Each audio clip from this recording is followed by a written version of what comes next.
కానీ దేవుడు ఏం చెప్పినారంటే, నా వాళ్ళని చూసి నువ్వు మోసపోవద్దు, నువ్వేమో నువ్వు పిరుగుదాన్ని అనుకుంటూ ఉండొద్దు. నువ్వేం చేయాలి? ఎవరు కలిగి ధైర్యంగా ఉండు.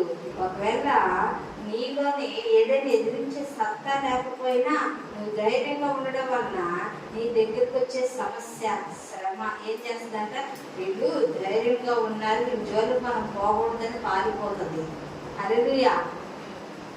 నీ దగ్గరికి రావాలనుకున్న అనారోగ్యమే కావచ్చు, బలహీనతే కావచ్చు, లేదంటే శ్రమే కావచ్చు, సమస్య కావచ్చు, శత్రువే రావచ్చు. ఏం చేస్తాడు తెలుసా?